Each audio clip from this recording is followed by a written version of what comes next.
In sicer seje državnega zbora, število sej ni bistveno odstopalo, v prejšnjem mandatu jih je bilo 89, v tem mandatu 79. Je pa bilo izrednih sej manj kot v prejšnjem mandatu, in sicer je bilo v prejšnjem mandatu 57% sej izrednih, v tem pa 48%, torej nekoliko manj, nebistveno. Trajanje v dnevih je bilo približno enako, v prejšnjem 307 dni, v tem 281.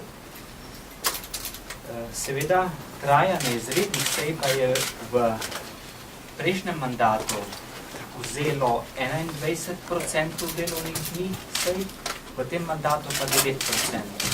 Torej smo presedeli v državnem zboru pol manj časa na izrednih sejah kot v prejšnjem mandatu.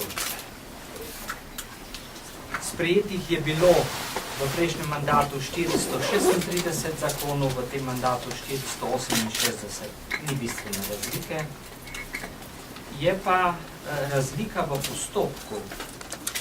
V prejšnjem mandatu je bilo 43% postopkov nujnih postopkov, to zaprav 43% zakonov je bilo sprejetih po nujnem postopku, v tem mandatu pa skoraj polovico manj, 23%. Torej, delo je nekako teklo bolj utečeno, predvideno in sem zadovoljen s tem rezultatom. Število obstrukcij, to je tudi nek pokazatelj dela, obstrukcije so vedno bile v vseh mandatih, v prejšnjem mandatu jih je bilo 111, v tem mandatu 92. Ni bistvene razlike za 17% manj. Prekinitve sej v prejšnjem mandatu je bilo 321 prekinitev sej, v tem mandatu 196, torej indeks 0,6. To je signifikantna številka, skoraj pol manj prekinitev sej kot v prejšnjem mandatu. V tem mandatu smo tudi začeli beležiti prekinitev sej na račun neudeležbe vlade, predstavnika vlade pri začetni obrazložitvi zakona, katere predlagatelj je vlada. In takih prekinitev, kjer smo čakali na ministra ali državnega sekretarja, je bilo 24.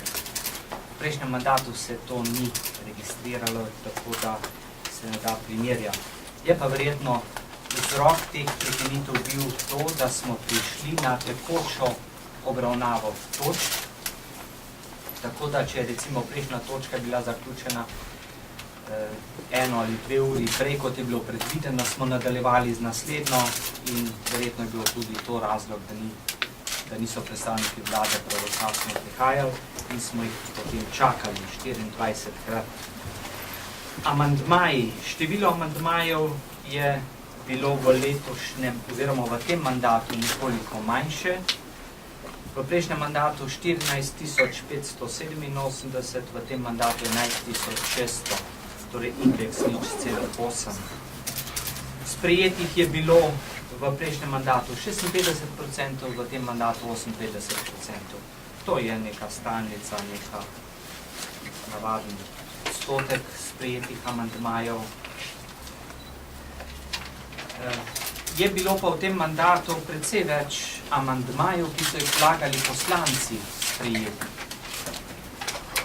V prejšnjem mandatu je bilo 32% poslanskih amandmajev sprejetih, v tem mandatu 44%. Je tudi signifikantno število amandmajev, ki jih je vlada vlagala na zakonske predloge. V prejšnjem mandatu je bilo takih amandmajev 2661, v tem mandatu pa 258, torej 10krat manj amandmajev je v tem mandatu vlagala vlada kot v prejšnjem. Procent teh amandmajev, ki jih je vlagala vlada, pa je nekako, procent sprejetih amandmajev pa je nekako isti. v prejšnjem mandatu 71%, v tem mandatu 78% vladnih amandmajev je bilo sprejetih. Interpelacije v prejšnjem mandatu so bile 4, v tem mandatu 3. Razrešitev ministra v prejšnjem 1, v tem 1, ni bistvenih razlik. Veto državnega zbora v prejšnjem mandatu 8, v tem 19. To se pravi še enkrat več kot enkrat več veta državnega sveta je bilo v tem mandatu. V prejšnjem mandatu so bili vsi veti državnega sveta ponovno izglasovani, se pravi 100%, v tem mandatu samo 15 od 19, to se pravi 80%. To se pravi, zanesljivost glasovanja državnega zbora v vprašanju veta je bila manjša kot v prejšnjem mandatu. V prejšnjem mandatu, glede vloženih pobud za referendum, v prejšnjem mandatu jih je bilo 26, v tem 15.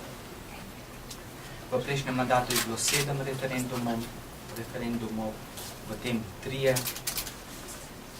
Poslanska vprašanja, tudi to je en podatek delovanja državnega zbora. V prejšnjem mandatu je bilo postavljenih 2459 poslanskih vprašanj, v tem mandatu 3082, indeks to je 1,25.